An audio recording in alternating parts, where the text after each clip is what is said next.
آپ خاتم النبیین صلی اللہ علیہ وسلم سچے مومن کی یہ نشانی بیان فرمائی۔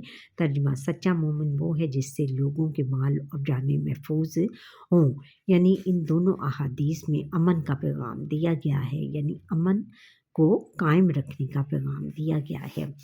نبی کریم خاتم النبیین صلی اللہ علیہ وسلم نے اسلامی ریاست میں بسنے والے غیر مسلموں کے بے شمار حقوق بیان فرمائے۔ آپ خاتم النبیین صلی اللہ علیہ وسلم نے ان کی جان، مال اور عزت و آبرو کی حفاظت تمام مسلمانوں کا مذہبی فریضہ قرار دیا۔ آپ خاتم النبیین صلی اللہ علیہ وسلم نے ارشاد فرمایا، جس نے اسلامی ریاست میں بسنے والے کسی غیر مسلم پر ظلم کیا یا اس کا حق مارا یا اس پر اس کی طاقت سے زیادہ بوجھ ڈالا یا اس کی دلی رضامندی کے بغیر اس کی کوئی چیز لی تو میں قیامت کے دن اس مسلمان کے خلاف غیر مسلم کے حق میں وکیل بنوں گا۔ یعنی اگر کسی مسلمان نے غیر مسلم پر ظلم کیا، یعنی اس پر ظلم زیادتی کی، اس پر مظالم ڈھائے اور یا اس کا حق مارا، اور اس کی جو چیز تھی وہ اس کو جینے سے انکار کر دیا یا اس پر اس کی طاقت سے زیادہ بوجھ ڈالا یا اس کی دلی رضامندی کے بغیر اس کی کوئی چیز لی، تو میں قیامت کے دن اس مسلمان کے خلاف غیر مسلم کے حق میں وکیل بنوں گا۔ یعنی اس کے ساتھ ہمیں مسلمانوں سے کیا، غیر مسلموں کے ساتھ بھی ہمیں ظلم نہیں کرنا چاہیے اور ان کے ساتھ نہایت ہمدردانہ رویہ اختیار کرنا چاہیے۔ نبی کریم خاتم النبیین صلی اللہ علیہ وسلم نے اس بات کو تعلیم دی کہ جب ایک مسلمان دوسرے مسلمان سے ملے تو سلام کرے، اور جسے سلام کیا جائے وہ سلام کا جواب دے۔ سلام دراصل سلامتی کی ایک دعا ہے۔ جب ایک شخص دوسرے کو سلام کرتا ہے تو وہ نہ صرف اسے سلامتی کی دعا دے رہا ہوتا ہے بلکہ اسے یہ پیغام بھی دے رہا ہوتا ہے کہ میں تمہیں میری طرف سے کوئی تکلیف یا نقصان نہیں پہنچے گا۔ نبی کریم خاتم النبیین صلی اللہ علیہ وسلم اور قیام امن کے معاہدے۔ اسلام سے پہلے عرب لوگ معمولی باتوں پر لڑتے پڑتے تھے اور یہ لڑائیاں کئی سال تک جاری رہتی تھیں۔ عربوں کی سب سے زیادہ مشہور جنگ کو حرب فجار کہا جاتا ہے۔ یہ جنگ قریش اور بنو قیس کے درمیان ہوئی تھی۔ قریش اس جنگ میں حق پر تھے، اس لیے حضرت محمد رسول اللہ خاتم النبیین صلی اللہ علیہ وسلم نے بھی اس جنگ میں شرکت فرمائی تھی، لیکن کسی پر تلوار نہیں اٹھائی۔ اس لڑائی میں دونوں قبیلوں کو بہت نقصان کا سامنا کرنا پڑا اور کئی خاندان برباد ہو گئے، جس پر دونوں قبیلوں کے سرداروں نے آپس میں مشورے سے ایک معاہدہ کر لیا۔ اس معاہدے میں یہ طے پایا کہ نمبر 1 ہے کہ وہ آپس میں لڑنے سے بچیں گے، ان میں سے ہر شخص مظلوم کی حمایت کرے گا۔ نمبر 3 ہے کہ مسافروں و تاجروں کی حفاظت کی جائے گی۔ اس معاہدے کو حلف الفضول کہا جاتا ہے۔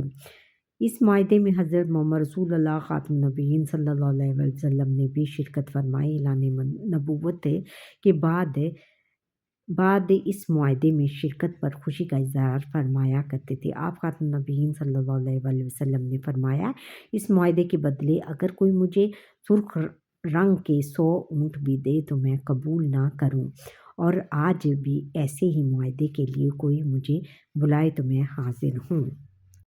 پھر حضور اکرم خاتم النبیین صلی اللہ علیہ وسلم نے قیام امن کے لیے مدینہ منورہ کے یہودیوں کے ساتھ ایک معاہدہ کیا جسے میثاق مدینہ کہا جاتا ہے۔ اس معاہدے کو دنیا کا پہلا تحریری دستور کہا جاتا ہے، یعنی لکھ کر پیش کرنے والا دستور۔ اسی طرح آپ خاتم النبیین صلی اللہ علیہ وسلم مشرکین مکہ کے ساتھ بھی صلح کا ایک معاہدہ کیا جسے صلح حدیبیہ کہتے ہیں۔ اس معاہدے کا مقصد بھی جنگ کا خاتمہ اور امن کا فروغ تھا۔ قیام امن کے لیے نبی کریم خاتم النبیین صلی اللہ علیہ وسلم کی کوششیں۔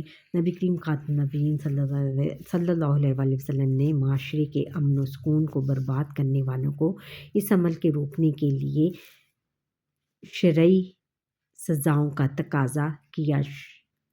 شرعی سزاؤں کا یعنی جو کہ شریعت میں یعنی جو حضور نبی اکرم خاتم نبیین صلی اللہ علیہ وسلم نے اللہ تعالیٰ کے حکم سے نافذ کی تھی۔ آپ خاتم نبیین صلی اللہ علیہ وسلم نے چوری، بدکاری، شراب نوشی جیسے گناہوں افعال کی سزائیں مقرر کی۔ اس جیسے گناہوں بہت بڑے گناہوں کی سزائیں مقرر کی، ناجائز طریقے سے ایک دوسرے کا مال کھانے اور سود خوری اور جوئے کو حرام قرار دیا۔ سود خوری بچوں یہ ہوتی ہے کہ آپ اگر کسی سے کوئی قرض کسی کو قرض دے اور اس پر اس کو ڈبل کر کے اس سے واپس لیں تو یہ سود خوری ہو جاتی ہے، اور جوئے کو حرام قرار دیا۔ عرب قبائل میں اتحاد و اتفاق پیدا کیا، ہر انسان کو خواہ وہ مسلمان ہو یا غیر مسلم اس سے بد عہدی اور وعدہ خلافی کو ممنوع قرار دیا، منع فرمایا۔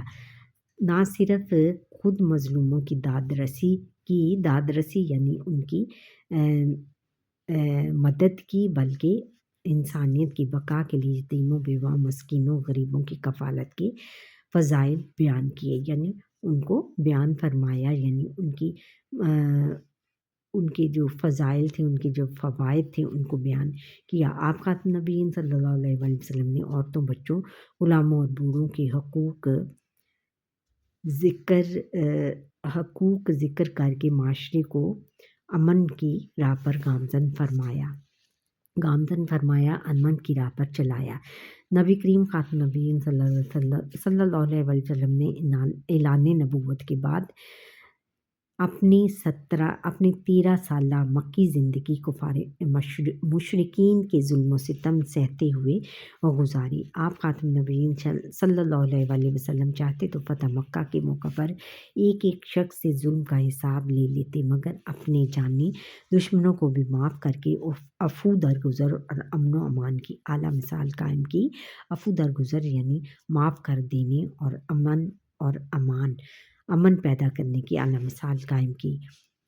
حضور خاتم نبیین صلی اللہ علیہ وسلم نے جہاں تلوار اور طاقت سے کام لیا تو وہاں بھی انسانیت کو اس کی معراج تک پہنچانے، حقوق انسانیت میں مساوات، عدل و انصاف اور امن و امان کا نظام قائم کرنے کے عظیم مقاصد کار فرما تھے۔ اور اتنا ہی نہیں بلکہ اپنے صحابہ کرام رضی اللہ تعالیٰ عنہم کی ایسی تربیت فرمائی کہ بعد میں آنے والے حکمران ان کے نقش قدم پر چل کر ملکی و قومی اور معاشرتی سطح پر امن و امان قائم کرتے نظر آئے۔ اس کے نتیجے میں جس تیزی کے ساتھ دین اسلام کو قبول کیا گیا اور ابھی تک اس کے ماننے والوں میں اضافہ ہوتا جا رہا ہے، اس کی مثال کسی اور مذہب میں نہیں ملتی۔ یعنی انہوں نے ایسا معاشرہ، امن کا ایسا معاشرہ قائم کیا اور اس میں تمام صحابہ کرام رضی اللہ تعالیٰ عنہم کی ایسی تربیت کی، یہ ان کے نقش قدم پر چلتے ہوئے آج بھی لوگ جو ہیں وہ ملکی و قومی اور معاشرتی سطح پر امن و امان قائم کرتے ہوئے نظر آتے ہیں۔ یعنی ان کی پیروی کرتے ہوئے تمام لوگ اپنے ملک اور قوم کے لیے اور معاشرتی سطح پر امن و امان کے داعی نظر آتے ہیں۔ آگے مشق ہے بچوں، پھر درست جواب کی نشاندہی ہم نے کرنی ہے۔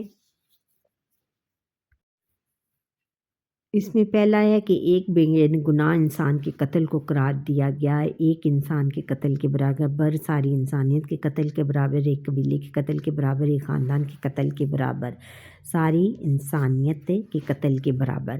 کسی دوسرے کی چیز کو استعمال کرنا ناجائز نہیں ہے، اسے پیسے دیے بغیر، اسے کھلوائے بغیر، لکھوائے بغیر، اس کی دلی خوشی کے بغیر، اس سے پوچھے بغیر، اس کی دلی خوشی کے بغیر۔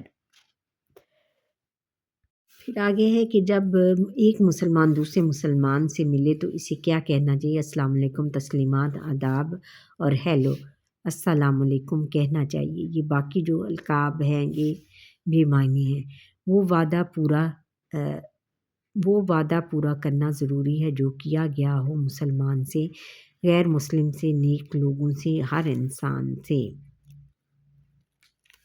ہر انسان سے۔ اچھا، عربوں کی سب سے زیادہ مشہور جنگ کا نام بسوس، فجار، عکاظ اور ذوالقرو کیا تھا؟ اس کا نام تھا فجار۔ اچھا بچوں، یہ تھا ہمارا آج کا لیسن۔ آپ کو یہ کیسا لگا کمنٹ کر کے ضرور بتائیے گا۔